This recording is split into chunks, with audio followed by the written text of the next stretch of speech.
Good morning everyone. कल के video में जो है हमने सरकारी बजट और कर निर्धारण के बारे में पढ़ा था। ठीक है, आज हम देखेंगे सरकारी बजट से स्टार्ट करते हैं। ठीक है, सरकार की अनेक जिम्मेदारियां होती है, उसे कई कार्य करने पड़ते हैं, जिनमें से कुछ की चर्चा हम ऊपर कर चुके हैं। ठीक है ना। इन कार्यों को करने के लिए सरकार को पैसे एकत्र करने और फिर खर्च करने की ज़रूरत होती है।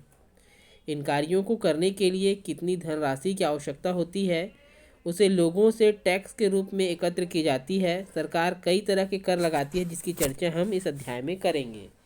ठीक है, आप बजट के बारे में जानते हैं और हमारे स्कूल में जो है हर साल बजट जब प्रस्तावित होता है उसके बाद जो है टीचर्स टॉक भी किया जाता है और स्टूडेंट का भी टॉक होता है। बजट जब सरकार बनाती है तो सरकार के पास उस समय कोई भी पैसा नहीं होता है। हाँ, ये ज़रूर होता है कि वो ये बजट इस आधार पर बनाती है कि वो पैसा किस किस कर के माध्यम से एकत्र किया जा सकता है। आप बजट प्रस्तावित होने के बाद देखेंगे कि सरकार जो है उतनी धनराशि को प्राप्त करने के लिए जो है विभिन्न प्रकार के टैक्स लगाती है। आगे हम उसके बारे में पढ़ेंगे। सरकार जो कर वसूल करती है उसे राजस्व कहते हैं। क्या कहते हैं? राजस्व कहते हैं। सरकार को खर्च करने के लिए राजस्व की ज़रूरत होती है। सरकार के राजस्व और उसके खर्च का पूरा लेखा जोखा बजट कहलाता है। ठीक है, सरकार के आय और व्यय से संबंधित जो लेखा जोखा है वो क्या कहलाता है? बजट कहलाता है। बजट में इन बातों का विवरण होता है। कौन कौन सी बातें हैं देखिए। सरकार कितना पैसा खर्च करेगी, अलग अलग विभाग को खर्च करने के लिए कितनी राशि दी जाएगी। आप देखेंगे विभाग का मतलब आप समझ रहे हैं क्या बात हो रही है। सरकार कितना पैसा खर्च करेगी जो बजट में है। दूसरा, अलग अलग विभाग को खर्च करने के लिए कितनी राशि दी जाएगी। तो विभाग मतलब जैसे खेल है, शिक्षा है, स्वास्थ्य है, मनोरंजन है ना। या हम कह लें कि जो हमारे मंत्री होते हैं वो किसी न किसी विभाग से जुड़े होते हैं, तो उनमें जो पैसे का आवंटन होता है कि वो उस विभाग में खर्च करें, है ना। इसका विवरण अर्थात शिक्षा, खाद्य सुरक्षा, रक्षा आदि मदों पर कितना खर्च किया जाएगा इसकी जानकारी होती है। कौन से कर लगाए जाएंगे और इनमें से कुल कितना राजस्व संग्रहित किया जाएगा। कि भाई जो हम बजट में अपना लक्ष्य रख रहे हैं कि भाई हम 2000 करोड़ रुपए का बजट रख रहे हैं, तो वो 2000 करोड़ रुपए हमें किन किन मदों से या किन किन करों से प्राप्त होगा, ये ध्यान में रखते हैं। साथ ही करों की दर में परिवर्तन किया जाना है कि क्या हमको जो कर मिलेगा उसमें पूरा नहीं हो पाएगा, तो हम उसके लिए क्या करेंगे। उसके लिए हम करते हैं कि हम जो हमारे पास जो टैक्स है उसकी दरों में परिवर्तन करते हैं, ताकि हमारा जो बजट है वो संतुलित हो जाए या हमारे पास इकट्ठा हो जाए। सरकार के खर्च अगर संग्रहित राजस्व से अधिक है तो कितनी राशि उसे उधार लेनी पड़ेगी। अब मान लो हमने 2000 करोड़ रुपए का बजट बनाया है और हमको सिर्फ जो है 19,000 करोड़ 900 करोड़ रुपए ही जो है 1900 करोड़ रुपए ही जो है हमको मिलता है। तो उस स्थिति में हमको 1000 करोड़ रुपए जो है उधार लेना पड़ेगा। हम यह वर्ष 2016-17 के लिए छत्तीसगढ़ सरकार के बजट के कुछ बातों की जानकारी का विवरण जो है यहाँ पर दे रहे हैं, जिसके माध्यम से हम देख सकते हैं। देखिए, ये विधानसभा है छत्तीसगढ़ का। ये विधानसभा अध्यक्ष बैठे हुए हैं, बाकी जो है जितने भी विधायक हैं वो बैठे हुए हैं और यहाँ पर जो है बजट की चर्चा हो रही है। ठीक है, बजट की चर्चा हो रही है। चलिए, विधानसभा में छत्तीसगढ़ सरकार द्वारा प्रस्तुत बजट में प्रस्तावित प्रावधान।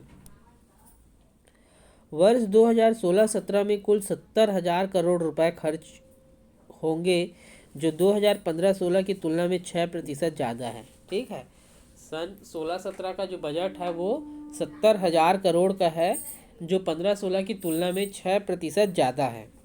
वर्ष 2016-17 में कुल राजस्व 62,000 करोड़ रुपए संग्रहित होगा, जो 2015-16 की तुलना में 5% ज़्यादा है। देखिए, 16-17 में 70,000 करोड़ रुपए का जो है बजट बनाया जा रहा है, जो सन 2015-16 की तुलना में 6% अधिक है। साथ ही ये बताया जा रहा है कि सन 2016-17 में कुल जो राजस्व है वो 62,000 करोड़ रुपए इकट्ठा होगा, कि सरकार को जो है कर के रूप में 62,000 करोड़ रुपए मिलेंगे, जो कि 15-16 की तुलना में 5% ज़्यादा है। इससे पता चल रहा है। वर्ष 2016-17 के लिए शिक्षा, सड़कों व पुलों, पेंशन, दवाइयों व सार्वजनिक स्वास्थ्य के लिए आवंटित राशि में बढ़ोतरी की गई है। इसके विपरीत खाद्य एवं संग्रहण विभाग के लिए आवंटित राशि में काफ़ी कटौती की गई है। कि भाई जो शिक्षा, स्वास्थ्य है, पुल है, सड़क है, उसके लिए क्या किया गया है, ज़्यादा पैसा इस बार दिया गया है 15-16 में की तुलना में 16-17 में, और खाद्य और संग्रहण विभाग के लिए जो है आवंटन कम किया गया है। वर्ष 2016-17 में बिक्री कर से 12,000 करोड़ रुपए की राशि प्राप्त होने की संभावना है। ये जो 62,000 करोड़ प्राप्त होने हैं उसके लिए है। यद्यपि बजट सरकार द्वारा तैयार और प्रस्तुत किया जाता है, लेकिन इसे पारित करने में विधानमंडल की अहम भूमिका होती है। भारत के संविधान में यह व्यवस्था दी गई है कि केंद्रीय बजट संसद में प्रस्तुत और पारित किया जाएगा। राज्यों का बजट संबंधित राज्य की विधानसभा में प्रस्तुत और पारित किया जाएगा। साथ ही सभी करों और व्यय की जाने वाली राशि के लिए सरकार को संसद या विधानसभा से स्वीकृति लेनी होगी। कि भाई जो भी कर है उस कर को बंद करने या नया कर लगाने या करों की दरों में परिवर्तन करने के लिए जो है हमको जो है क्या करना पड़ता है, विधानसभा या संसद से स्वीकृति लेनी पड़ती है, तभी जो है करों या करों की दरों में परिवर्तन किया जा सकता है। संसद में प्रस्तुत और पारित किया जाना आवश्यक है। कुछ चर्चा के पॉइंट दिए हुए हैं। बजट पर संसदीय नियंत्रण के पीछे धारणा यह है कि हमारा देश एक प्रजातांत्रिक देश है, जिसमें चुने हुए प्रतिनिधियों को बजट पर नियंत्रण के अधिकार दिए गए हैं। वे चाहते हैं कि सरकारी राजस्व का सही उपयोग हो तथा कर संग्रहण की प्रणाली उचित और पारदर्शी हो। ठीक है, हमारे यहाँ जो लोकतांत्रिक सरकार स्थापित होती है उसमें जो प्रतिनिधि होते हैं, उन प्रतिनिधियों को जो है बजट पर नियंत्रण का अधिकार दिया गया है कि वे सरकारी राजस्व का सही उपयोग करें तथा संग्रहण की उचित प्रणाली की व्यवस्था करें जो लोगों को भी समझ में आए और पारदर्शी हो। सरकार द्वारा प्रस्तुत बजट आम लोगों के प्रति जवाबदेह होना चाहिए। कि जो भी बजट तैयार किया गया है और जो चीज़ें निर्धारित की गई है उसके लिए वो जनता के प्रति जवाबदेह हो, क्योंकि जनता के द्वारा इकट्ठा किए गए पैसे का उपयोग जो है ये करेंगे। इसके साथ ही लोक कल्याणकारी तथा देश की जनता की अपेक्षाओं के अनुरूप हो। कि भी जो भी चीज़ें आप बना रहे हैं वह वर्तमान समस्याओं को ध्यान में रखते हुए होना चाहिए। कि भाई जो भी चीज़ें बनाई जा रही है वो लोक कल्याण के लिए हो। क्योंकि बजट सरकार की योजनाओं और विचारों का दर्पण होता है, इसलिए जनप्रतिनिधियों को भी यह सुनिश्चित करना चाहिए कि सरकार विकास के मार्ग में चलती रहे और इस दिशा से भटके नहीं। क्योंकि जो भी प्रतिनिधि होते हैं वो सरकार की योजनाओं का जिस प्रकार से पालन करते हैं या सरकार की योजनाओं को जिस प्रकार से क्रियान्वित करते हैं, उससे जनता के लिए उस दल के प्रति छवि बनती है, इसीलिए उसे उसका दर्पण भी कहा जाता है। इसलिए प्रतिनिधियों को यह सुनिश्चित करना आवश्यक है कि सरकार विकास के मार्गों में चलती रहे और अपनी दिशा से भटके नहीं। संसद का बजट सत्र लोकतांत्रिक प्रक्रिया का एक महत्वपूर्ण हिस्सा होता है। ठीक है, क्या होता है संसद का बजट सत्र जो है लोकतांत्रिक प्रक्रिया का एक महत्वपूर्ण हिस्सा होता है।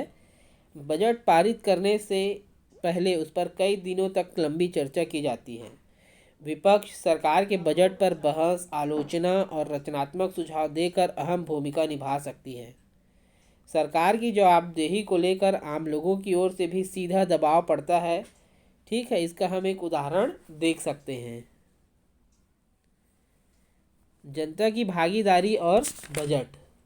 ठीक है, बजट सरकार के कार्यक्रमों और नीतियों को अमल में लाने का एक माध्यम होता है। ठीक है, क्या होता है कि बजट के माध्यम से ही सरकार जो भी अपने दावे, पुल, पुलिया, सड़क ये जारी जो वादे करते हैं उसको पूरा करने का एक माध्यम होता है। पर्याप्त बजटीय प्रावधान जैसे पैसे का समुचित प्रबंध नहीं होने पर सरकार की योजनाएं और कार्यक्रम केवल वादे बनकर रह जाते हैं।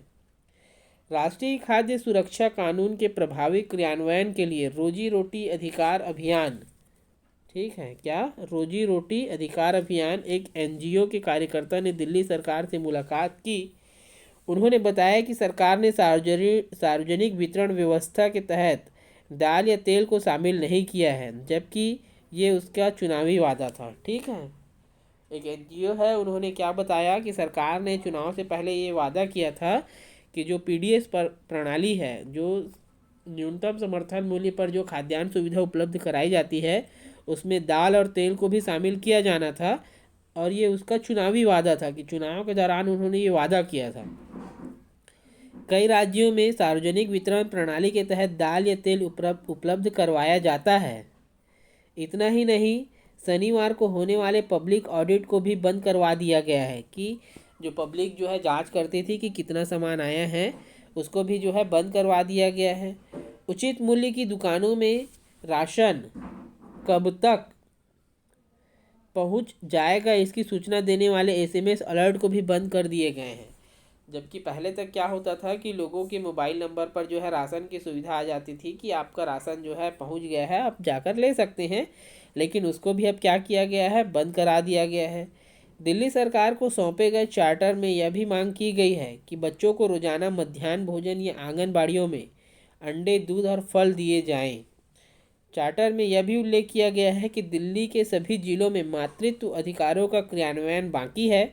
इसमें कहा गया है कि एनएफएसए के अनुच्छेद 4 के तहत गर्भवती और स्तनपान कराने वाली महिलाओं को मातृत्व अधिकार के तहत 6,000 रुपये मिलने चाहिए। तो बच्चों, इसमें बताया गया है कि जो जनता की भागीदारी होती है कि राष्ट्रीय खाद्य सुरक्षा कानून के प्रभावी क्रियान्वयन के लिए रोजी रोटी अधिकार अभियान के तहत जो है एक रिपोर्ट जो है दिल्ली सरकार को दी गई थी कि भाई ऐसा ऐसा आपके द्वारा घोषणा किया गया था, परंतु उसको जो है चालू नहीं किया गया है, तो इसका आप जवाब दें। ठीक है, कोई भी डाउट होगा तो पूछेंगे, कल हम कर के बारे में पढ़ेंगे। ठीक है बच्चों, थैंक यू।